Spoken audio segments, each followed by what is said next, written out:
హల్లెలూయా హల్లెలూయా హల్లెలూయా హల్లెలూయా. హల్లెలూయా. అందరికీ praise the lord.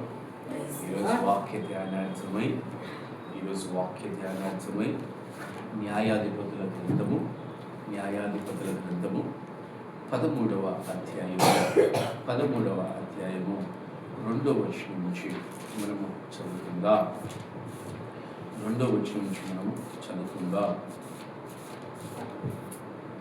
న్యాయాధిపతుల గ్రంథము 13వ అధ్యాయము 2వ వచనం నుంచి చదువుకుందాం. ఆ కాలమున దాను వంశస్థుడును జోరియా పట్టణస్థుడునైన మనోహరునొకడుండెను. అతని భార్య గొడ్రాలు అయి కానుపు లేక ఉండెను. యెహోవా దూత ఆ స్త్రీకి ప్రత్యక్షమై, ఇదిగో నీవు గొడ్రాలవు, నీకు కానుపు లేకపోయేను, అయితే నువ్వు గర్భవతి కుమారుని కందువు. కాబట్టి నీవు జాగ్రత్తగా ఉండి ద్రాక్షరసమునే గాని మద్యమునే గాని త్రాగకుండుము, అపవిత్రమైన దేనిని తినకుండుము. నీవు గర్భవతి కుమారుని కందువు, అతని తల మీద మంగళ కత్తి వేయకూడదు. ఆ బిడ్డ గర్భంలో పుట్టినది మొదలుకొని దేవునికి నాజులు చేయబడిన వాడై ఫిలిష్తీయుల చేతుల నుండి ఇశ్రాయేలును రక్షింప మొదలు పెట్టునని ఆమెను అనగా,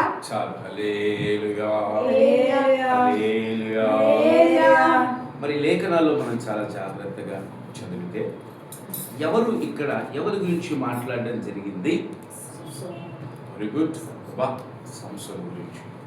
సంసోను బైబిల్ చరిత్రలో చాలా ప్రాముఖ్యత కలిగిన వ్యక్తి, చాలా ప్రాముఖ్యమైన కార్యాలు జరిగించిన వ్యక్తి. ఇతను చాలా నిష్ఠతో, చాలా పవిత్రతతో ఏర్పాటు చేయబడిన వ్యక్తి. ఇతను ఎట్లంట? ఏర్పాటు చేయబడిన వ్యక్తి. ఎలాగైతే ఇర్మియా తల్లి గర్భంలో రూపించక మునిపే ఎలాగైతే ఏర్పాటు చేయబడ్డాడో, సంసోను కూడా తల్లి గర్భంలో రూపించబడక మునిపే సంసోను కూడా ఏం చేశాడు? ఏర్పాటు చేయబడిన వ్యక్తి. నాజీరు అనగా ఒక వ్రతాన్ని చేయదగిన వ్యక్తి ఇతను జీవితకాలం అంతా ఒక వ్రతాన్ని ఇతను పాటించాలి. దేవుడు ఆజ్ఞలను అనుసరించే వ్యక్తిగా, పవిత్రమైన వ్యక్తిగా, ప్రత్యేకపరచబడిన వ్యక్తిగా దేవుడు ఇతన్ని ఏర్పాటు చేసుకున్నాడు. ఎందుకు ఏర్పాటు చేసుకున్నాడంటే, ఇతను యుద్ధము జరిగించాలి, రక్షకుడుగా ఇతను ఉండాలి. ఎవరికి రక్షకుడుగా ఉండాలి? ఇజ్రాయేలుకు రక్షకుడుగా ఉండాలి. అలాగే ఎవరితో యుద్ధం చేయాలి? ఫిలిష్తీయులతో యుద్ధం చేసే వ్యక్తిగా ఉండాలి. అసలు ఈయన కార్యాలు మనం చూస్తే 13వ అధ్యాయము 25వ వచనం ఒకసారి చదవండి. మరియు యెహోవా ఆత్మ జొర్యాకును ఎఫ్తాయులకును మధ్యనున్న మహానేదానులో అతనిని రేపుటకు మొదలు పెట్టెను. ఎలా ఉన్నాడంటే, ఇతను దేవుని చేత రేపబడిన వ్యక్తిగా, దేవుని ఆత్మతో నడిపింపబడే వ్యక్తిగా సంసోను మనము చూస్తూ ఉన్నాము. అనగా దేవుని కార్యాలు చేసే వ్యక్తిగా, దేవుడు ఆత్మ అతని యందు నిత్యము ఏం చేస్తూ ఉంది? పని చేస్తున్న వ్యక్తిగా ఉన్నాడు. అసలు ఈయన ఎలాంటి వ్యక్తో ఒక్కసారి ఈయన బలం ఏంటో, ఈయన పరాక్రమం ఏంటో చూద్దాం. 5వ వచనం చూస్తే, 14వ అధ్యాయం 5వ వచనం చూస్తే, అప్పుడు సంసోను తన తల్లిదండ్రులతో కూడా తిమ్నాతులకు పోయి తిమ్నాతు ద్రాక్ష తోట్ల వరకు వచ్చినప్పుడు కొదమసింహము అతని ఎదుటికి బొబ్బరించుచు వచ్చెను. యెహోవా ఆత్మ అతన్ని ప్రేరేపింపగా, అతని చేతిలో ఏమీ లేకపోయినను ఒకడు మేకపిల్లను చీల్చినట్టు అతడు దానిని చీల్చెను. హల్లెలూయా హల్లెలూయా. నిజంగా ఇతని ఎలాంటి పరాక్రమవంతుడంట, ఎలాంటి బలవంతుడంట. సింహాన్ని సైతము చేతులతో చీల్చి చంపే వ్యక్తి. ఎంతటి బలవంతుడు. ఈరోజు మనం కుక్క ఎదురొస్తే ఏం చేస్తాం? మన హైట్ ఉన్న కుక్క వస్తే అసలు దాన్ని చూస్తేనే భయం వేసిపోతుంది. చాలా కుక్కలు పెద్ద పెద్ద పుల్లు కూడా ఎదిరించే పరిస్థితుల్లో ఉన్నాయి. కానీ ఇతను లాంటి వాడంట బొబ్బరించి సింహాన్ని కూడా తన చేతులతో మేక పిల్లని చీల్చినట్టు చీల్చే వ్యక్తి. ఈరోజు అందుకే పేతురు గారు కూడా అంటా ఉన్నారు, గర్జించు సింహం వలె అపవాది ఎవరిని మింగునా అని ఎదురు చూస్తూ ఉంటే నీవు దాన్ని ఎదిరించడానికి సిద్ధంగా ఉండాలి. ఈరోజు ప్రతి క్రైస్తవుడికి, ప్రతి సేవకుడైనా సరే సంసోను వంటి అనుభవాలు కావాలి. సంసోను వంటి అనుభవాలు కావాలి. సంసోను చేతుల్లో ఈరోజు ఏది లేదు. మన చేతులు కూడా ఈరోజు గర్జించు సింహాన్ని ఎదిరించడానికి ఏది అవసరం లేదు. ఏది అవసరం లేదు. ఒక యేసు నామం మన దగ్గర ఉంటే చాలు. ఏదో మనకు కత్తి అవసరం లేదు, డాకు అవసరం లేదు, బల్లెం అవసరం లేదు, ఇంకా గన్ను అవసరం లేదు. మనకు దాన్ని ఎదిరించాలంటే కేవలం యేసు నామం కలిగి ఉంటే చాలు. ఈరోజు చాలామంది సంసోను వంటి అనుభవాల్లో మనం నడవాల్సిన వారంగా ఉన్నాం. సింహాన్ని సైతము చీల్చగలిగిన వ్యక్తిత్వం. దాని తర్వాత ఇతన్ని చూస్తే మనము 15వ అధ్యాయము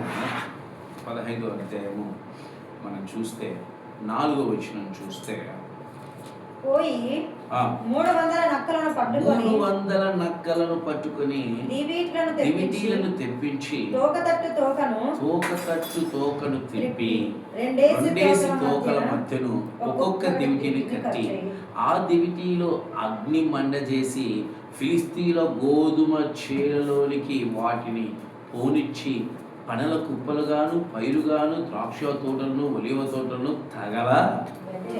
ఎలాంటి వాడంట? 300 నక్కలు. ఎన్ని నక్కలు? ఇప్పుడు ఒక నక్క ఎదురైతే మనం ఏం చేస్తాం? నక్క స్వభావం ఇంటి మీద పడి చంపేస్తుంది, కొరికేస్తుంది, చంపేస్తుంది. అలాంటి నక్కలను 300 నక్కలు పట్టుకొచ్చాడంట. ఎలాంటి వ్యక్తిత్వం!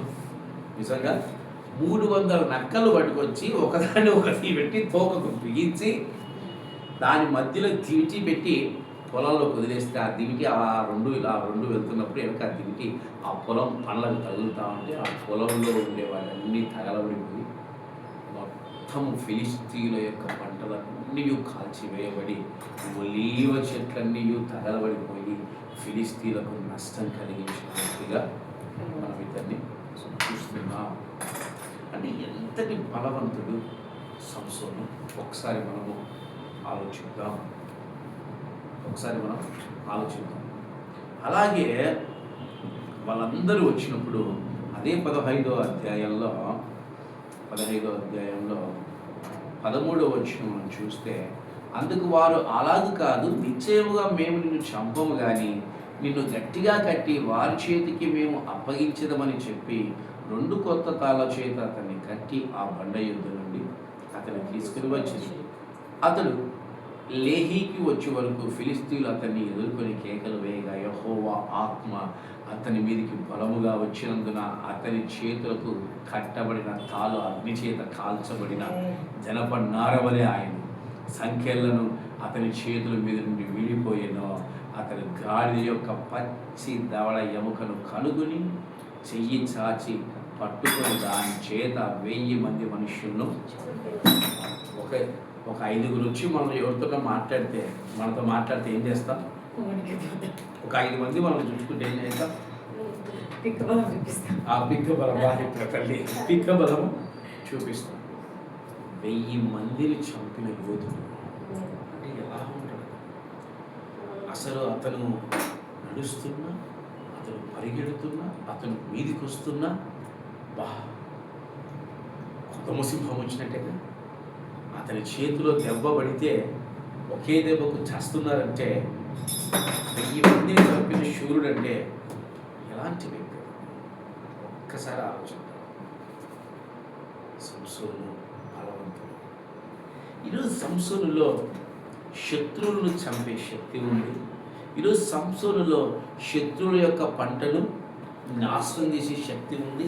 ఈరోజు సంసోనులో అపవాదిని జయించే శక్తి కూడా ఉంది.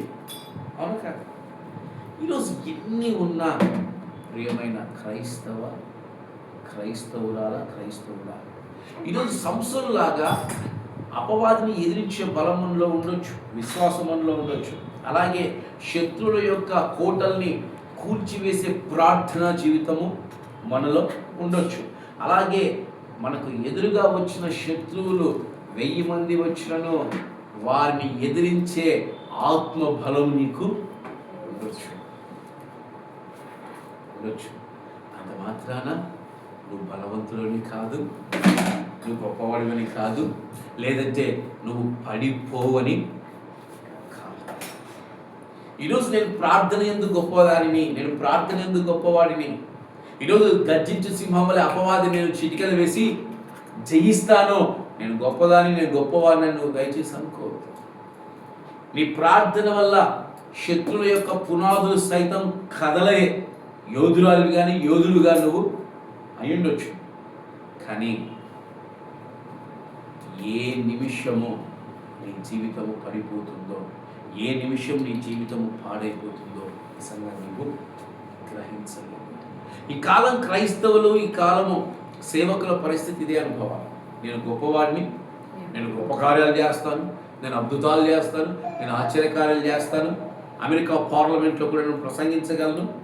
నువ్వు ఎన్నైనా చెయ్యి, క్రీస్తు నీతో లేకుంటే నువ్వు వ్యర్థమే.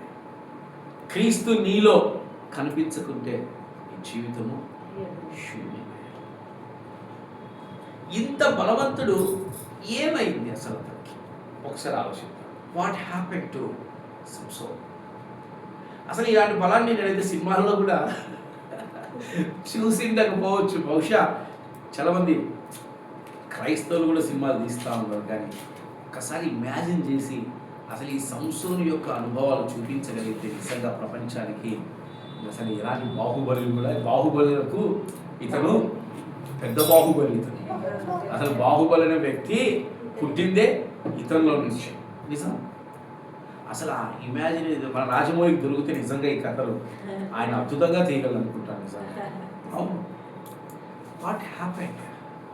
శత్రువు దగ్గరికి రాలేదు, శత్రువులు అతన్ని జయించలేదు, శత్రువులు అతన్ని కనీసము పాడు కూడా చేయలేదు. అతను ఎందుకు ఈరోజు నిస్సహాయుడై, ఎందుకు ఈరోజు అతను తన యొక్క కనుగుడ్లను పోగొట్టుకొని తన ప్రాణాన్ని పోగొట్టుకున్న వ్యక్తిగా మనం సంసోన్ని చూస్తాం. Is a legend. ఈ కాలం క్రైస్తవులు కూడా ఇలాంటి అనుభవాలు చూస్తాం, ఇలాంటి జీవితాన్ని. నేను చాలా గొప్పదాన్ని, నేను చాలా గొప్పవాడిని, నా వంటి నీతిమంతులు, నా వంటి న్యాయవంతులు, నా వంటి యథార్థవంతులు ప్రపంచంలో ఎక్కడా లేరు, నన్ను మించిన వాడు ఎవరు లేరు అనుకుంటా ఉన్నారు ఈ కాలపు క్రైస్తవులు, ఈ కాలపు సేవకులు, ఈ కాలపు క్రైస్తవ సంఘాలు. నా సంఘమే గొప్పది, మా పాస్టే గొప్పోడు. ఎంతమంది పాస్టర్లు గొప్పలైనా చివరాఖరికి ఎవరి నామాన్ని స్తుతించాలి? యేసయ్య నామాన్ని స్తుతించాలి. అవును కాదు? ఈరోజు ఎవరు గొప్ప కాదు. ఓ క్రైస్తవుడా నువ్వు గొప్ప కాదు, ఓ క్రైస్తవురాలా నువ్వు ఎప్పటికీ గొప్పదాని కాదు. ఎవరిలో గొప్ప? ఎవరిలో గొప్ప? క్రీస్తు యొక్క కృప నన్ను ఆదరిస్తూ ఉంది, క్రీస్తు యొక్క కనికరము నన్ను బలవంతం చేస్తూ ఉంది, క్రీస్తు యొక్క కార్యములు నన్ను నిలబెడుతున్నాయి. పౌలు గారు చాలా దీన మనసు ధరించుకొని, చాలా తగ్గించుకొని మనకు సువార్తలు పత్రికలు రాసినట్టు మనం చూస్తున్నాం. మరి ఇంత గొప్ప వాళ్ళు ఎక్కడ పడిపోతున్నారు ఈరోజు మనం ఆలోచించాలి. అసలు సంసోను పడిపోవడానికి గల కారణం ఏంటి మీకు తెలుసా? చెప్పండి.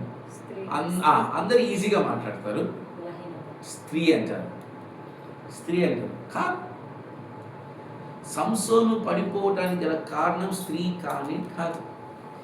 సంసోను పడిపోవడానికి గల కారణం ఏంటి తెలుసా?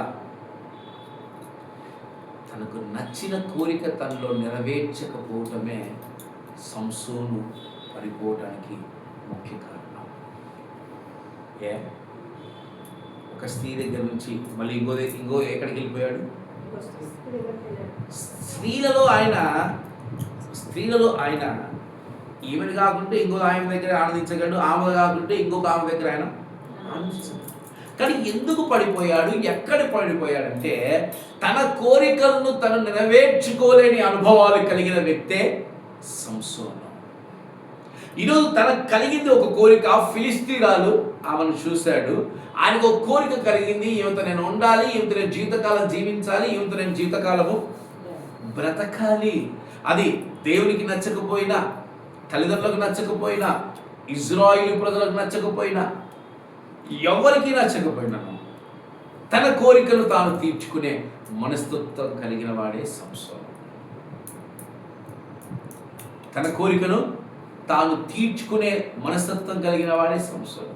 ఈరోజు ఎవరైతే తన కోరికలను జయిస్తారో, ఈరోజు ఎవరైతే తన కోరికలను అణుచుకుంటారో, ఈరోజు ఎవరైతే తన కోరికలను పెంట కుప్పగా మార్చుకుంటారో పౌలు వలె, వారు మాత్రమే క్రీస్తు దాసులు కాగలరు, వారు మాత్రమే క్రీస్తును ధరించుకోగలరు, వారు మాత్రమే క్రీస్తుగా ఈ ప్రపంచంలో చలామణి కాగలరు. అందుకే పౌలు గారు ఏమంటున్నారు?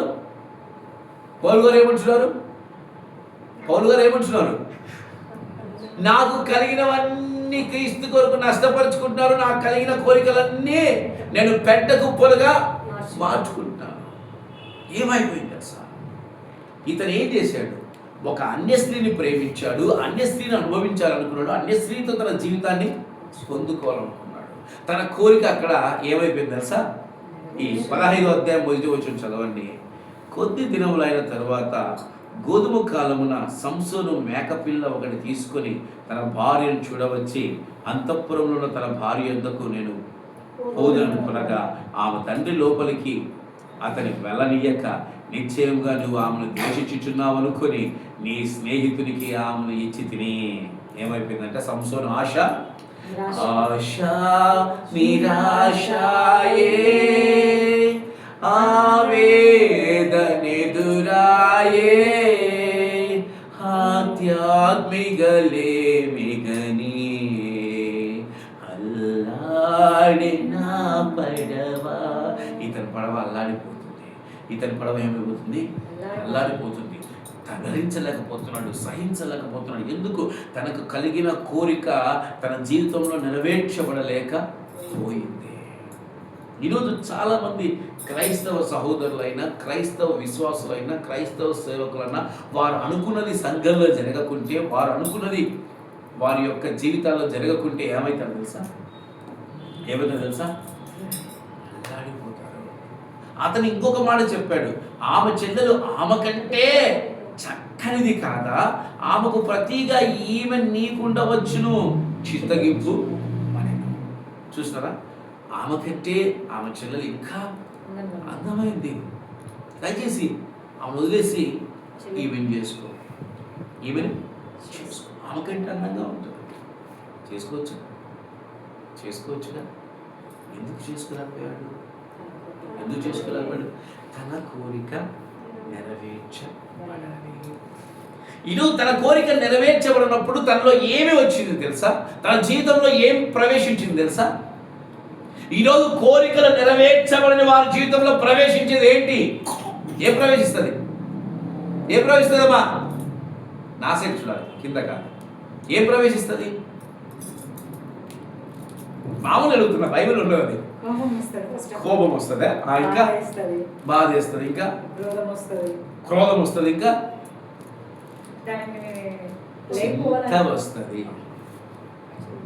చింత వస్తుంది, దుఃఖం వస్తుంది. తన కోరికలు నెరవేర్చుకోలేని వారి జీవితంలో చింత కలుగుతుంది. తన కోరికలు నెరవేర్చుకునే వారి బ్రతుకులో వేదన కలుగుతుంది, బాధ కలుగుతుంది. దానివల్ల వారు జీవితం పైన ఆసక్తిని తగ్గించుకొని, దేవుని కార్యాలపైన ఆసక్తిని తగ్గించుకొని తమ జీవితాల్ని తామే పాడు చేసుకునే వారిగా మారిపోతారు.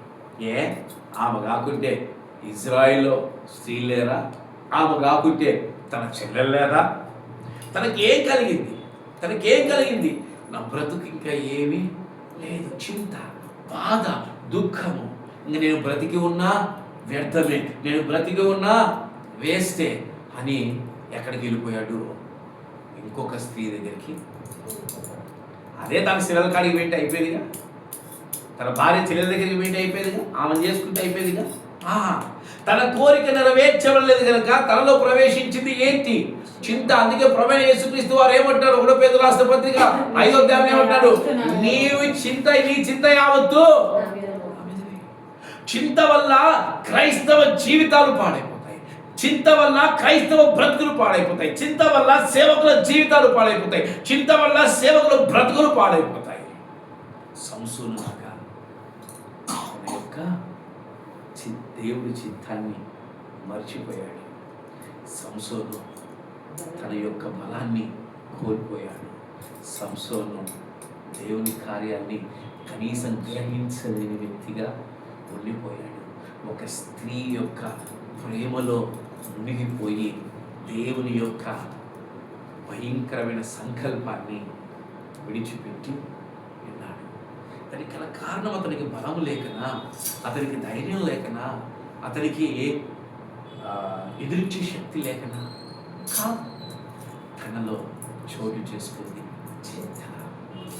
ఈరోజు చింత వల్ల చాలామంది ఆత్మీయ జీవితాలు నాశనం అయిపోతా ఉన్నాయి. చింత వల్ల చాలామంది ఆత్మీయ బ్రతుకులు నాశనం అయిపోతూ ఉన్నాయి.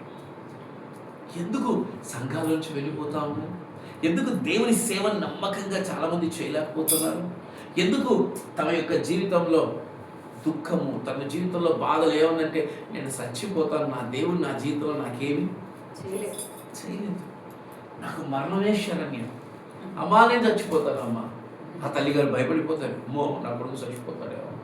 ఎందుకు చచ్చిపోతారా అంటే అతను అనుకున్నది అక్కడ జరగలేదు, అనుకున్నది అక్కడ జరగలేదు. ఈరోజు నీ చింత నీ జీవితాన్ని పాడు చేస్తున్న సంగతి ప్రతి క్రైస్తవుడు, ప్రతి క్రైస్తవురాలు గ్రహిస్తే మనం చింతించటము మానేస్తాం. అందుకే మత్తయి సువార్తలో ప్రభు ఏమంటాడు, నువ్వు చింతించడం వల్ల నీ యొక్క సమస్య అర్థమవుతుందా? మూరుడు అవుతుందా? చింతించటం కంటే ప్రార్థించట ఎంతో మేలు. నీ చింత దేనికోసం? సేవకులు చింత దేనికోసం ఉండాలి? దేనికోసం ఉండాలి? అయ్యో నా సంఘానికి ఆత్మలు రావట్లేదే, అయ్యో దేవుడిచ్చిన ప్రణాళిక నేను జరిగించలేకపోతున్నానే, అయ్యో నేను కృపావరాన్ని పొందుకోలేకపోతున్నానే, అయ్యో నా జీవితంలో ఎందుకు ఇలాంటి శోధనలు అని వాళ్ళు చింతించాల్సింది దేవుని కార్యాలపైన తప్ప సొంత సుఖాలపైన కాదు, సొంత కార్యాలపైన ఎప్పుడు కాదు. నిజంగా నేను చింతించాలని నా జీవితంలో చాలా ఉన్నాయి. ఒక కారు కావాలి, నాకు ఒక బంగ్లా కావాలి, ఓకేనా, నాకు ఒక పెద్ద బ్యాంకు బ్యాలెన్స్ కావాలి, చెప్పుకుంటూ పోతే ఇక్కడ నుంచి ఆ ఎస్వీఆర్ ఫంక్షన్ హాల్ అంత దూరం ఉంటుంది. నాకు ఏది మన జీవితంలో జరగకపోయినా మనం చింతించకూడదు. చింత మన జీవితాన్ని అంధకారమయం చేస్తుంది. ఏం చేస్తుంది? చింత మన జీవితాన్ని అంధకారమయం చేస్తుంది. దేవుడి ప్రణాళికను మన నుంచి కనిపించకుండా చేస్తుంది. దేవుడి చిత్తాన్ని మనం అనుసరించలేని వారిగా మన జీవితాల్ని శోధనలోనికి నెట్టేస్తుంది. అందుకే దేవుడు బైబిల్లో ఒకటి రాయించాడంటే చాలా ప్రాముఖ్యమైనది. ఏంటి? నువ్వు చింతించకు, దయచేసి నీ కొరకు నేనున్నాను. I am with you, I am for you. అక్కడ మన కొరకు మీ కొరకు నేను అక్కడ ఉన్నాను. ఎందుకు? నువ్వు చింతిస్తే నువ్వు శోధనలోకి వెళ్ళిపోతావు. ధనం లేదా, ఆస్తి లేదా, బలం లేదా, అంతస్తు లేదా, ఒక్క స్త్రీ కోసమా తనకు కలిగిన ధన్యతను పోగొట్టుకున్నాడు, తనకు కలిగిన బలాన్ని పోగొట్టుకున్నాడు, తనకు కలిగిన శక్తిని పోగొట్టుకున్నాడు, తనకు కలిగిన పేరును పోగొట్టుకున్నాడు. ఆఖరికి దేవుని యొక్క చిత్తంలో నుంచి కొట్టివేయబడిన వ్యక్తిగా మార్చబడ్డాడు. ఎందుకు? తన జీవితంలో స్త్రీ కాదమ్మా, తన జీవితంలో తన కోరికను నెరవేర్చుకోలేకపోయాననే నిరాశ, నిస్పృహ అతన్ని చింతలోనికి తీసుకెళ్ళిపోయింది. చింతించేవాడికి దేవుడు కనిపించడు. చింతించేవాడికి దేవుని కార్యాలపైన ఆసక్తి ఉండదు. చింతించేవాడికి ఈ లోకం పైన ఆశలు ఉండవు. నా జీవితం అంతా అయిపోయింది, నా బ్రతుకు అంతా అయిపోయింది, అపవాదికి కావాల్సింది ఇది. అప్పుడు దాకా తన బలాన్ని ఎవరికి చెప్పనివాడు, అప్పుడు దాకా తన బలాన్ని కాపాడుకున్నవాడు. చిన్న వయసులో నుంచి కొంచెం మన జుట్టు పెరిగితే ఎలా ఉంటుంది తెలుసా? బ్రదర్ కటింగ్ వేసుకోవాలి మీరు, చుట్టూ విరిగిపోయింది జడయచ్చు. కొంచెం పుట్టినప్పటి నుంచి మంగళకత్తి పడకుండా ఆయన పరిస్థితి ఎట్లుంటుంది ఒకసారి ఆలోచించండి. జుట్టు పెరుగుతూ ఉంటే ఆయన పరిస్థితి ఎలా ఉంటుందో ఆలోచించండి. కానీ ఆనందంగా ఆస్వాదించిన వ్యక్తి కోరికలు చంపుకోలేకపోయాడు.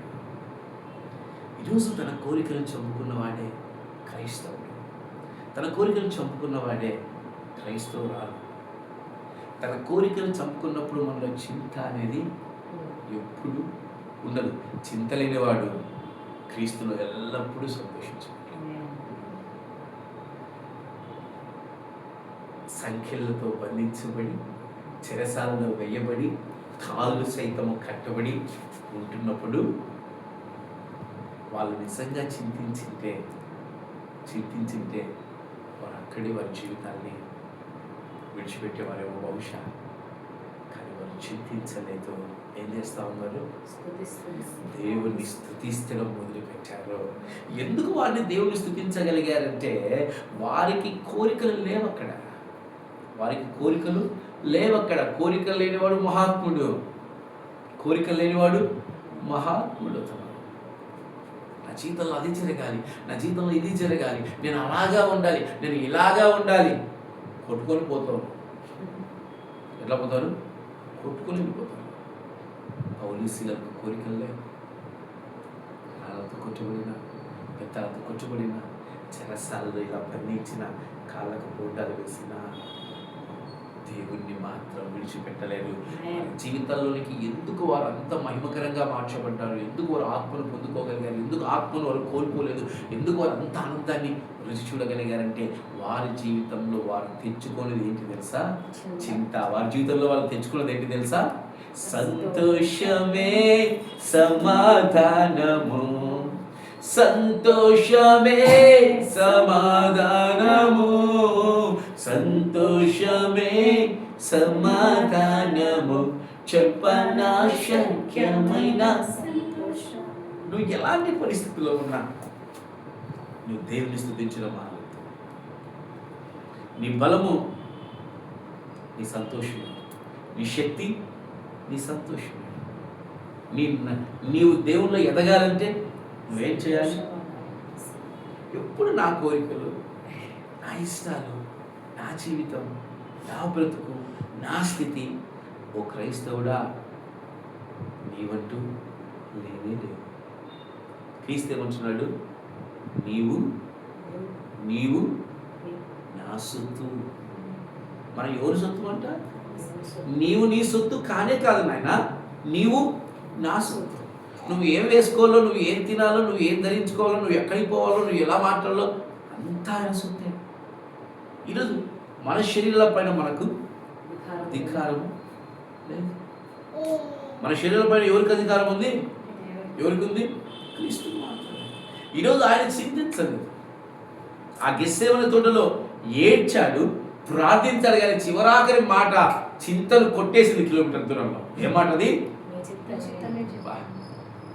నీ చిత్తమే జరుగును కాక, నీ చిత్తమే జరుగును కాక అనే మాట చింతను కొట్టేస్తుంది.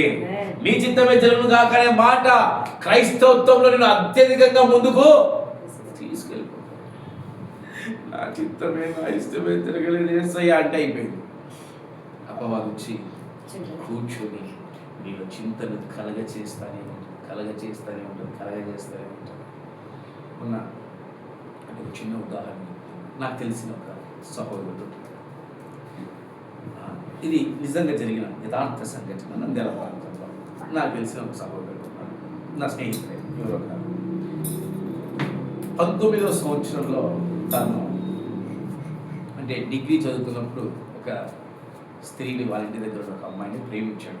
ఎలా ప్రేమించాడంటే ఒక స్టైల్, ఒక ప్యాషన్తో ప్రేమించి 19వ ఏటనే వివాహం కూడా చేసుకున్నాడు. 19 ఇయర్స్కే వివాహం కూడా చేసుకుని ఒక 2 సంతానాన్ని చేసుకుని వివాహం చేసుకుని 6 నెలల నుంచే వాళ్ళు ఏం మొదలయ్యేది తెలుసా? కొట్లాట్లు మొదలైపోయాయి, సమస్యలు మొదలైపోయాయి. ఏదో విధంగా దేవుడు వారికి 2 సంతానాన్ని ఇచ్చాడు. ఆఖరికి ఆ స్త్రీకి గవర్నమెంట్ ఉద్యోగాన్ని కూడా టీచర్గా ఆమెకు ఇచ్చాడు. అయినా కూడా వారిద్దరూ కలిసి జీవించలేకపోయారు. వారు దూరం అయిపోయారు.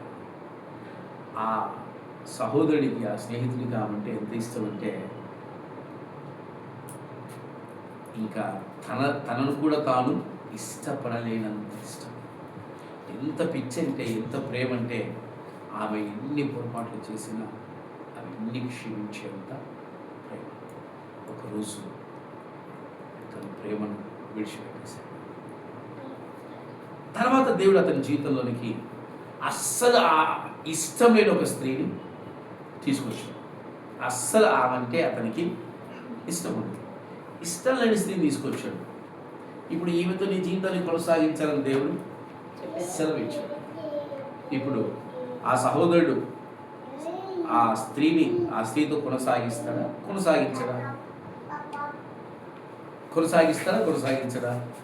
తన ఇష్టాన్ని చంపుకుంటాడా?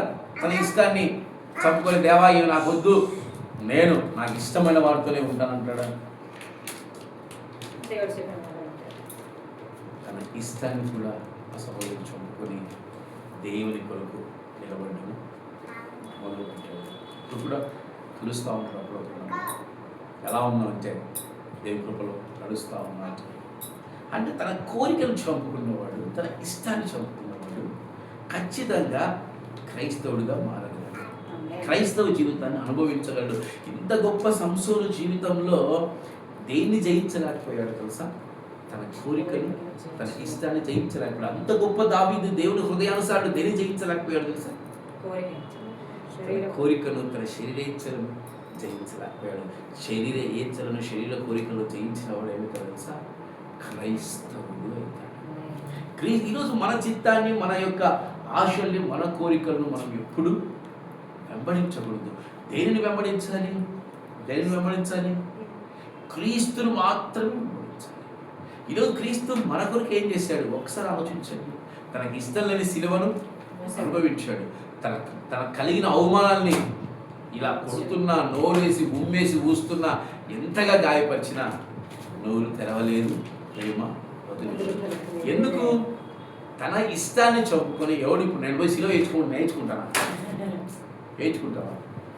నేర్చుకున్నాడు. మహానుభావుడు ఆయన నేర్చుకున్నాడు. నిజంగా నేర్చుకున్నాడు. ఆయన 12 మంది శిష్యులు నేర్చుకున్నారు. ప్రతి ఒక్కరు హతసాక్షులే. ఎంత గొప్ప సమర్పణ, ఎంత గొప్ప జీవితం. అందుకే వాళ్ళ పునాదుల పైన ఆ యొక్క నూతన యెరూషలేము అనే పట్టణాన్ని కట్టబోతా ఉన్నాయి. ఎవరి ప్రాకారాలు, ఎవరి పునాదుల మీద? అపోస్తుల పునాదుల మీద. ఎందుకు? వారు తమ కోరికలను చంపుకోగలిగారు, తమ ఇష్టాన్ని చంపుకోగలిగారు. క్రీస్తు కొరకు మాత్రమే. అంత బలవంతుడు, అంత దేవుని స్తుతించిన వ్యక్తి, అంత హృదయానుసారుడు ఏమైపోయారు? దేవుని చిత్తంలో నుంచి వైదొలిగిపోయి ఏ కళ్ళైతే అతను గొప్పగా ఇతర స్త్రీలు చూసి మోహించాడు, అవే కళ్ళను దేవుడు తీసేసాడు. సంసోను ఏం కోరుకున్నాడు? నేత్రాలు కూడా పోగొట్టుకున్న వ్యక్తిగా సంసోను చూసి. దానికి గల కారణము సంసోను మంచివాడిని కాదు, సంసోను దేవునికి వ్యతిరేకని కాదు, సంసోను దేవుని చిత్తాన్ని చేయలేదని కాదు. అన్నీ చేశాడు. గొప్పగా దేవుడు ఆత్మ రేపింది. 1000 మందిని చంపాడు, సంసోను బలంగా అయిపోతుందా? యెహోవా ఆత్మ అతని మీదకి రాక ఆ యొక్క సంఖ్యలు విడిపోయాయంటే తన కట్టిన తాళ్ళు అగ్నితో మండించబడి అలా తెంపివేయబడ్డాడు. యెహోవా ఆత్మ అతన్ని ప్రేరేపించగా 1000 మందిని చంపిన సంసోను ఈరోజు కంటి చూపు లేక దేవాలయాలకు కచ్చబడి గుడ్డివాడిగా మిగిలిపోయి తన యొక్క జీవితాన్ని మధ్యలో ముగించుకున్న వ్యక్తిగా సంసోను ఎందుకు మారిపోయాడంటే తనను తాను జయించలేదు. ఈరోజు మనమే జయించాలి. మనమే జయించాలంటే ఏంటి? మన కోరికలు జయించాలి, మన ఇష్టాలు జయించాలి, మన సుఖాల్ని వదిలిపెట్టాలి, మనకు కలిగిన యావత్తును క్రీస్తు కొరకు మనము త్యాగము చేయాలి. మీకు తెలుసు లేదు, నంద్యాలలో ఏం కూడా చాలా చిన్నది అనుకుంటా, తెలియదు నా గురించి. నంద్యాల పట్టణంలో నా గురించి ఎవరైనా చెప్తారు, రాఖీ అంటే ఒక స్టైల్. అప్పట్లోనే బాంబే కల్చర్ని, అప్పట్లోనే చాలా హైదరాబాద్ కల్చర్ని నంద్యాల చూపించారు. ఇప్పుడు తెల్ల చొక్క మాత్రమే ధరించుకొని జీవిస్తున్నారు. ఎందుకు? సుఖాన్ని దేని కోసం చంపుకున్నా, నా ఆశలు దేని కోసం చంపుకున్నా, ఈరోజు నేను బ్రతుకుతున్న విధానం కూడా చాలా తగ్గించుకున్న విధానం. చదువు రాదా, సిస్టమ్ వర్క్ రాదా, అన్నీ వస్తాయి. కానీ ఇప్పుడు ఏం చేస్తున్నా? ఎందుకు? దేవుని కార్యాలు జరగాలంటే నేను కష్టపడాలి. ఈరోజు నా సహోదరుడు కూడా మాట్లాడాను, ఆయన ఏదో ఒకటి ఓన్గా పెట్టుకోవడానికి ప్రయాసపడండి, దయచేసి ఆధారపడితే ఎవరి మీద వారి గురించి చెప్పాను. ఎందుకంటే దేవుని కార్యాలు చేయాలంటే మన స్వతంత్రులుగా ఉండాలి. దేని చిక్కబడదు, లోక ఆశలు చిక్కబడదు. స్వతంత్రం క్రీస్తులో ప్రతి ఒక్కళ్ళు స్వాతంత్రం. అంటే ఆత్మీయ అర్థం ఏంటి తెలుసా? మనం ఏ లోక ఆశలకు చిక్కబడిన వారమో, ఏ లోక కోరికలు చిక్కబడిన వారమో, ఏ లోక మనుషులకు లోబడిన వారమో మనం మాత్రం. అందుకే మొర్దెకై గురించి ఒక గుంపు ఉందేంటి, మొర్దెకై గురించి ఎవరు చెప్తున్నారు? రాజుకు ఎవరు చెప్తున్నారు? హామాను చెప్తున్నాడు. ఒక గుంపులో ఒక జనాంగం ఉన్నారు, వారు మొండివారు, వారు ఎవరికి దాసులు గారు, వారు ఎవరి మాట వినరు, వారు ఎవరికి సాగిలపడరు, ఎవరిని లెక్క పెట్టరు. ఎవరు తెలుసా గుంపు? ఎవరమ్మా గుంపు? క్రైస్తవులు. ఎవరికి లోబడం, ఎవరికి దాసులం కాం, ఎవరి కొరకు మన ఇష్టాన్ని మనము చదువుకో, క్రీస్తు ఇష్టాన్ని మనం పాటిస్తాం. ఈరోజు ఇంత గొప్ప జీవితాలు ఎందుకు? చాలామంది సేవకులు పడిపోతున్నారు, చాలామంది క్రైస్తవ కుటుంబాలు లోక కోరికల్లో పట్టబడిపోతారు. ఎందుకు తెలుసా? తమను తాము. అందుకే యాకోబు భక్తులు ఏమంటున్నాడు తెలుసా? నీ అవయవములను నీవు జయించు.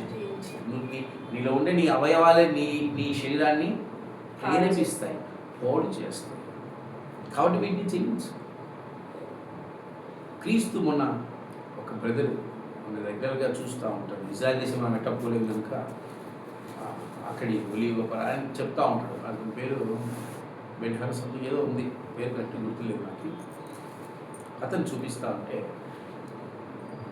ఒలీవ కొండకు యెరూషలేము దేవాలయానికి ఎంత డిస్టెన్స్ తెలుసా? యెరూషలేము పట్టణానికి చాలా దూరం, చాలా దూరం. వేకుజామున ఇంకా చీకటి ఉండగానే లేచి ఒలీవ కొండ ఎక్కేవాడు. ఎంత వాకింగ్ చేసేవాడు తెలుసా? ఆయన బాడీని ఎంత స్టిఫ్గా పెట్టుకునేవాడు తెలుసా? ఈ కాలం సేవకులు చూడండి, ఈ నుంచి వీళ్ళులాగా బొజ్జలు అంటే ఎవరిని విమర్శించాలని అనట్లేదు, నేను ఎవరిని విమర్శించాలనట్లేదు. క్రీస్తులాగా ఎవరు ఉండలేకపోతున్నారు. ఎందుకు బొజ్జలు వస్తాయి? గ్యాస్ ఎందుకు వస్తుందండి? ఆ మాట చెప్తాను, గ్యాస్ ఎందుకు వస్తుంది? పని చేయకనే, నడవకనే. క్రీస్తు వేకోదాములు వేసి వాకింగ్ చేస్తా అంటే వద్దారు కదా, కష్టపడి పని చేస్తామంటే వద్దారు కదా, ఆరోగ్యాన్ని కాపాడు వద్దారు కదా, వద్దనండి. అంటే ఆయన ఈ లోకంలో ఎవరు బ్రతకట్లేదు, ఆయన ఎవరు జీవించట్లేదు. కారు ఉండాలి, ఎక్కడికి వెళ్ళినా కార్లు వెళ్ళిపోవాలా, శుభ్రంగా ఉండాలా, వారు 4 దేవుని మాటలు చెప్పాలా, వచ్చేయాలా. ఈరోజు విశ్వాసులైన సేవకులు ఇలాంటి అనుభవాలు ఎక్కువైపోతాం. కష్టపడాలి, సేవకులు కష్టపడాలి, నడవాలి, తిరగాలి, ఆశపడాలి. ఆయన అందుకే మాదిరికరం. క్రీస్తు మనకు ఈరోజు అంతటి బలవంతుడు. నాకు ఒకసారి ఆశ్చర్యం వేసింది. ఒక 10 మంది నన్ను చుట్టుకుంటానే దేవా తండ్రి స్తోత్రం అంటాను నేనైతే. అలాంటిది 1000 మందిని చెప్పారంటే 300 నక్కలను తీసుకొచ్చి తన తాళను కట్టి బైబిల్ నక్క పడక్కన కడే కొట్టింటాడు. ఆయన చూస్తే నక్క కూడా నోరు పూసుకుంటాడేమో. సంసోను చూస్తే ఏం చేస్తుంది నక్క కూడా? వీడితో ఎందుకు పెట్టుకుంటుంది కదా ఆయన అనుకుంటుందేమో. అంత బలవంతుడు ఆయన. సింహం ఆయన చూసి నిలవలేకపోయిందంటే అసలు ఊహించుకోలేము. ఆయన బాడీ ఏంటి, ఆయన బలం ఏంటి, అసలు ఆయన ఫిట్నెస్ ఏంటి, అసలు ఆయన వస్తుంటే ఆ ఇదేంటి. అలాంటి వ్యక్తి పడిపోవడం ఏంటండి? అలా వ్యక్తి పాడైపోవడం ఏంటండి? అలా వ్యక్తి నాశనం కావడం ఏంటండి? అంత మహిమకరంగా ఉన్న వ్యక్తి దేవుడు ఒక అద్భుతమైన శిల్పాన్ని ఇస్తే అలాంటి శిల్పాన్ని పాడు చేసింది ఏంటి తెలుసా? తన చింతనే, తన కోరికనే, తన జీవితమే, తన బ్రతుకే, తన స్థితే. అందుకే క్రీస్తు అంటున్నాడు, నీ కలిగిన వాటన్నిటిని నష్టపరుచుకొని నాలో నువ్వు ఆనందించు. ఈరోజు పెద్దకొస్తు మందిరాల్లో మీకు తెలుసు లేదో, వాళ్ళ ఆస్తి ఏంటి తెలుసా? ఒక టంకు పెట్టే 2 జతల బట్టలు అంతే. ఆ మందిరంలో ఉండే కార్ అక్కడే ఉంటుంది, ఆ మందిరంలో ఉండే అంతా అక్కడే ఉంటుంది. నీకు ట్రాన్స్ఫర్ అంటే ఏం చేస్తారు తెలుసా? సంకుపేట తీసుకుంటారు, 2 జతలు పెట్టుకుంటారు. ఇంకో సంఘం అక్కడ కారు ఉందా లేదా సంబంధం లేదు, అక్కడ సేవ ఎట్లా సంబంధం లేదు, నువ్వు వెళ్ళిపోవాలి. వారికంటే మీకు తెలుసు. ఇప్పుడు మన మొబైల్స్ మెయింటైన్ చేస్తా ఉన్నాం, సేవకులు బయట సేవకులు అంతా ఐఫోన్ అంటారు, ఆండ్రాయిడ్ అంటారు, ఇలాంటి మొబైల్స్. ఇప్పటికీ వాళ్ళు ల్యాండ్ లైన్ ఉపయోగిస్తున్నారు. They are using land line. వారికంటే ఏ మొబైల్స్ కూడా డబ్బా, ఏ సంఘం ఉంది, ఏం నడిపింపండి. అందుకే వారికి ఉండవు. ఎందుకు ఉండవు తెలుసా? వారి ఆత్మీయులు పాడులో ఇది పక్కన వెళ్ళేస్తారు, దేవుళ్ళు ఆనందిస్తారు. దేవుడే సర్వస్వం. వారికి టైం టు టైం స్తుతించాలి. వాక్యపు లోతులు వాళ్ళు చెప్పినట్టు, నేను అంటున్నాను, నిజంగా చెప్తాను, వాళ్ళు చెప్పినట్టు వాక్యపు లోతులు ఎవరు చెప్పలేరు. ఎందుకు? వారికి ఇది లేదు, వారికి ఇది మాత్రమే ఉంది. తన కోరికలను చంపుకునే స్వభావం నిజంగా వారిలో ఉంది. తమ ఆశల్ని చంపుకునే స్వభావం వారిలో ఉంది. అందుకే వారు మహనీయులయ్యారు. ఈరోజు అంతటి సంసోను పడిపోవడానికి కారణము, అంతటి దావీదు పడిపోవడానికి కారణము, వారికి కలిగిన ఆ కోరికలను చంపుకోలేని వారే ఏదాల్లోకి వెళ్ళిపోతారు. కోరికలను చంపుకోలేని వారు ఏదాల్లోకి వెళ్ళిపోతారు. ఎందుకని చింత? ఎందుకని చింత? నీ కోరిక ఏంటి? నీ గమ్యం ఏంటి? నీ కోరిక క్రీస్తు తప్ప ఇంకేది కాదు. నీ గమ్యం ఏంటి? క్రీస్తు తప్ప ఇంకేది కాదు. మీకు తెలుసులేదు, నాకు చిన్నప్పటి నుంచి ఒక అద్భుతమైన ఒక విజన్ దేవుడు ఇచ్చాడు. రేపు ఏం డ్రెస్ వేసుకోవాలనో ఈరోజు రాత్రే నేను చూసేస్తాను. నా కథ ఏ కాంబినేషన్ వేసుకోవాలో నేను చూసేస్తాను. ఏ జీన్స్ వేసుకోవాలి, ఏ బెల్ట్ పెట్టాలి, ఏ షూ వేయాలి, ఏ షర్ట్ వేయాలి, ఎలా వెళ్ళాలి, ఏ బైక్లో పోవాలి, ఎంత స్టైల్గా పోవాలి, నేను మొత్తం చూసేస్తాను. ఉదయాన్నే వేసుకొని ఇప్పుడు అడపచ్చ కట్టుకుంటే చాలు. సేవకి ఏం కట్టుకోవాలా? ఎక్కడ బయటికి సేవకి వెళ్ళి ఏం కట్టుకుంటా? తెల్లపంచ తెల్లార్చి. ఏమైపోయింది మిస్? పాయ మొత్తము ఆనందిస్తుంది. నేను కొట్టుకోపోయినందుకు ఏం చేస్తున్నా? ఆనందిస్తుంది. సంతోషం ఎవరిలో ఉంది? ఎవరిలో ఉంది? పౌలు శీలకు సంతోషం ఎవరిలో ఉంది? దేవునిలో ఉంది. అవునా కదా? యేసేపు నిజంగా హీఈస్ గ్రేట్. ఆయన కనిపిస్తే నిజంగా నేను చాలా ఆయన ఇష్టపడతాను. ఒక భయంకరమైన ఆఫర్ వచ్చినప్పుడు కూడా ఆ ఆఫర్ని నిరాకరించి, అయ్యో నేను నీతిగా జీవించినప్పటికీ నాకు చెరసాలే దొరికిందని చింతించాలి. ఫస్ట్ ఆఫ్ ఆల్ చింత జీవితాన్ని నాశనం చేస్తుంది. చింత బ్రతుకులు నాశనం చేస్తుంది. చింత దేవుడి సేవలు చేయలేదు. చింత దేవుడిని ఆనందించనివ్వదు. చింత దేవుడి కార్యాలను జరిగించదు. అందుకే క్రీస్తు అంటున్నాడు, నువ్వు చింతించడం మానేసి నాకు సంతోషించడం మొదలుపెట్టు. చెరసాలలో అంట ఆ లేఖనం చదివితే నాకు మనుకులు వచ్చేసింది. చెరసాలలో అంట ఆ జైలర్ యొక్క మనసును దోచుకున్నాడు. ఇతను ఎవరు? యేసేపు. చెరసాలలో ఈయనకు ఫ్రీడమ్ ఇచ్చేసారంట. ఎంత అంటే ఆయన హృదయం ఎంతగా దేవునికి సమర్పించుకుంటే, ఎలాంటి స్థితిలో కూడా తన కోరికలు నెరవేర్చబడకపోయినప్పటికీ తన కోరికలను అణుచుకొని తన క్రీస్తులో ఆనందించాలి. కనుకనే ఏమైపోయాడు? ప్రధానమంత్రిగా మార్చబడ్డాడు. ఈరోజు మన క్రైస్తవులుగా మన జీవితంలో మనం విజయం సాధించాలని మనకి ఏం కావాలి తెలుసా? ఏం కావాలి? నీకు నువ్వు జయించు, నీ కోరికలు జయించు, నీ ఆశలు జయించు, నీ ఇష్టాలు జయించు. అప్పుడు క్రీస్తు ఏం చేస్తాడు తెలుసా? ఇట్లా ఎత్తుతాడు పైకి. ఎట్లా చేస్తాడు? మనం ఎత్తుకునేది చాలా ఘోరంగా ఉంటుంది. ఆయన ఎత్తేది మనల్ని అంత అద్భుతంగా ఉంటుంది. మనకు మనమే ఘనత తెచ్చుకోవడం అనేది చాలా ఘోరమైన విషయం. ఆయన ఘనత ఇచ్చేది ఎంత అద్భుతం అంటే అంత అద్భుతంగా. ప్రతి క్రైస్తవుడు జయించింది, ప్రతి క్రైస్తవుడు గొప్ప సేవకుడుగా మార్చబడడానికి కారణం ఏంటి తెలుసా? తన కోరికలను జయించాలి. వారిలో చింత అనేది వాళ్ళు ఎప్పుడు నిలుపుకోలేదు. కాబట్టే వారు ఏమైపోయారు? గొప్పవారిగా మార్చబడ్డారు. ఈరోజు మనలో అసలు చింత అనేది రాకూడదు. ఎటువంటి పరిస్థితుల్లో అయినా నా దేవుడు నన్ను విడిపించగలడు, రక్షించగలడు, బ్రతికించగలడు, మనల్ని లేవనెత్తగలడు. విశ్వాసం నిజంగా చాలా ప్రాముఖ్యమైన క్రైస్తవం. అందుకే అంటాడు, విశ్వాసం లేనివారు నాకు ఇష్టడైన అసాధ్యం. దేవుణ్ణి చూడలేరు. నాకు ఇష్టడైన కూడా సాధ్యమే. విశ్వాసం, ఫెయిత్. ఈరోజు ఆ విశ్వాసం వేసేప్పుడు చూస్తాం. ఆ విశ్వాసము నూతన నిబంధన అపోస్తుల్లో మనం చూసాము. అదే విశ్వాసం దావీదులో కూడా చూసాం. తన కోరికలు చదువుకోలేకపోయినప్పటికీ ఆఖరి పశ్చాత్తాపడి మళ్ళా దేవుడి పాదాలు పట్టుకొని మళ్ళా నిలబడిన వ్యక్తిగా దావీదు మహారాజును మనం చూస్తాం. గల కారణం ఏంటి తెలుసా? తన చింతలోనికి వెళ్ళక. ఈరోజు ఎవరు చింతించు, దేని గురించి చింతించు. నీ జీవితంలో ఇది జరగలేదా, నువ్వు చింతలోనికి వెళ్ళిపోవద్దు. నీ జీవితంలో ఇది నీకు అందుబాటులోకి రాలేదా, నువ్వు చింతలోనికి వెళ్ళిపోవద్దు.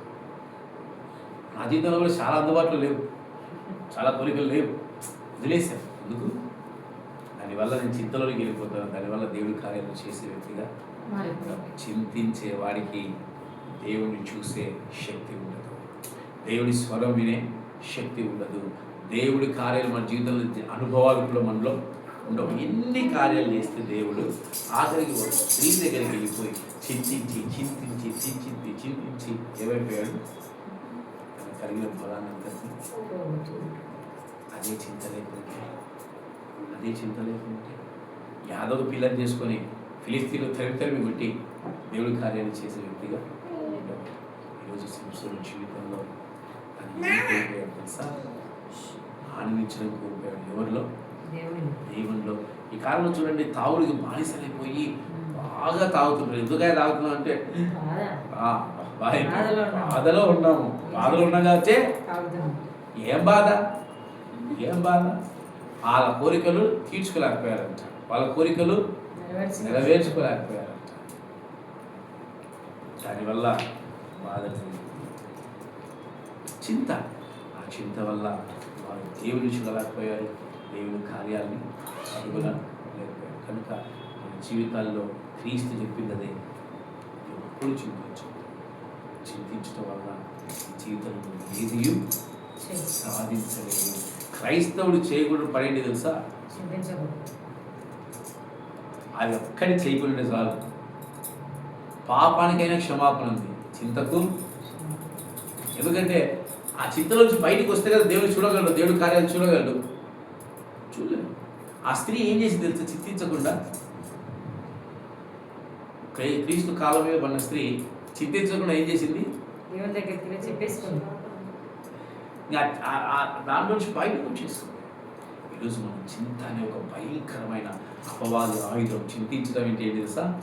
అపవాది ఆయుధం. అందుకే ఆయన ఉంటున్నాడు, ఎంత గొప్ప మాట్లాడు, నేను నీ కొరకు పరలోకమందు చింతిస్తున్నాను. నీ కొరకు నేను చింతిస్తున్నాను. నువ్వు ఎందుకు చింతిస్తున్నావు? నువ్వు చింతించు, నువ్వు ముందుకెళ్ళు. నీ చింత నేను పడతాను, నీ బాధ నేను అనుభవిస్తాను. నీకు నేను ఇవ్వాల్సినవన్నీ నీకు నేను ఇస్తాను. నేను దేవుడికి ఎప్పుడు వాడే ఇంతకాలం చెప్తుండేవాడిని, ఆయనను ఆశీర్వదించడు, ఆయనను కొడుతూనే ఉంటాడు. అదే నా దర్శనం. అంటే ఆయన కోపం వచ్చింది. నేను ఎందుకు ఆశీర్వదించాను అంటున్నావు? నేను ఆశీర్వదిస్తా అన్నాడు. నన్ను కూడా ఆశీర్వదిస్తావా అన్నాడు. నన్ను కూడా నువ్వు ఆశీర్వదిస్తావా అంటే నిజంగా దేవుడి యొక్క కార్యాలను అర్థం చేసుకోలేకపోయాను. నన్ను క్షమించాలి చేస్తాయా? దేవుడి యొక్క కార్యాలను ఎందుకు అర్థం చేసుకోలేకపోయానంటే, నేను ఆ మాటలు ఎందుకు పలికే నాలో చింత ఉంది. ఇక నా బతికింతే, నేను ఎప్పుడు అవమానాలు పొందుతూ ఉంటా, నేను ఎప్పుడు నీచంగా ఉంటా, నన్ను ఎవడు గణపరచడు, నన్ను ఎవడు హెచ్చించడు, నా బ్రతికింతే చింత. ఆ చింతలో దేవుడు నన్ను ఆశీర్వదిస్తాడు అనే మాటను కూడా మర్చిపోయి ఆ చింతలో ఏదేదో మాట్లాడుతుంటే ఆయన కోపం వచ్చి, నేను ఎందుకు నిన్ను ఆశీర్వదించున్నా అన్నాడు. అప్పుడు మళ్ళీ నాకు షాజహాన్, నువ్వు నన్ను ఆశీర్వదిస్తావా, నేను కూడా ఆశీర్వదించబడతాను కనుక కాన్ఫిడెన్స్ ఎంతటి కారణం ఉంది సార్. ఈరోజు చాలామంది క్రైస్తవ కుటుంబాల్లో, నేను ఒక సహోదరితో ఉన్న బాపట్ల ప్రాంతం వెళ్ళినప్పుడు ఆ సహోదరికి బాగా దేవుని మాటలు చెప్పే బలపరిచా. చివరాఖరికి ఏమంటుంది తెలుసా? దేవుడు నాకేం చేశాడు? నా భర్తను ఎందుకు తీసుకుపోయాడు? ఆవిడ అదే చింతలో ఉందా? ఆ భర్త ఉన్నప్పుడు సేవలు చేసిందా, సేవలు చేయలేదా, ఆయన చూసుకుందా లేదా, ఇట్స్ సెకండ్ థింగ్. నా భర్త ఎందుకు తీసుకుపోయావు? అదే చింతలో ఉంటాడు. దేవుని కార్యాలు ఏం చేస్తాం? చింతించు, ప్రార్థించు, ప్రార్థించు. పిల్లల్లో ఉండేది, వాళ్ళు ఎందుకు చిన్నపిల్లలు తీసుకోండి, చిన్నపిల్లలు దేవుడు ఎందుకు చెప్తాడు తెలుసా? వారిని ఆటంకపరచును, ఎందుకు రండి మీరు చిన్నపిల్లల వల్ల మారాలి అంటారు. ఎందుకు తెలుసా? వాళ్ళ చింతలు ఉండవు. తల్లి ఏది పెడితే తింటారు, తండ్రి ఏది ఇస్తే వాళ్ళకి ఏం చింత ఉంటుంది.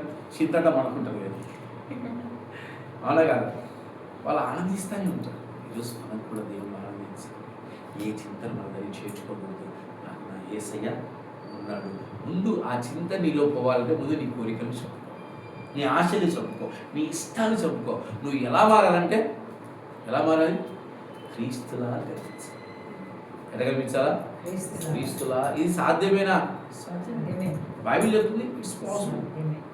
మనమంతా యేసేలా కనిపిస్తే ఖచ్చితంగా దీవించబడగలము, ఆశీర్వదించబడగలము. కానీ ఎవ్వరు చింతను తెచ్చుకోవద్దండి. ఈరోజు వాక్య అంశము నీ కోరికను చంపుకో.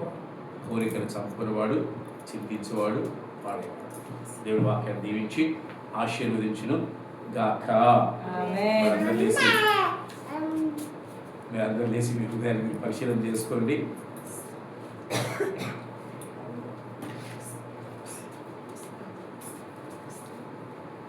నిషేధించబడిన రాయి, సీయోనులో మూల రాయి, నిషేధించబడిన రాయి, సీయోనులో మూల రాయి,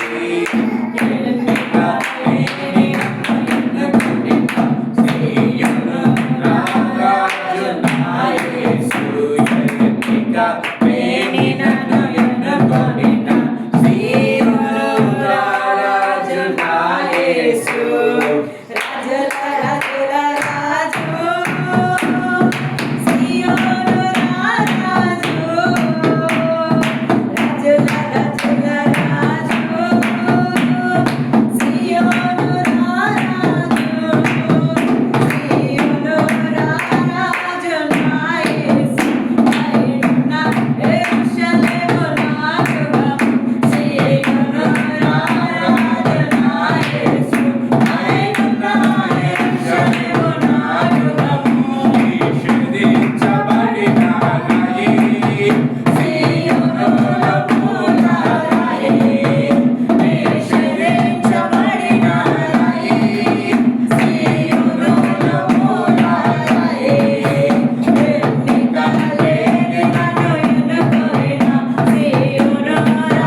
సీయోను రాజు నా యేసు.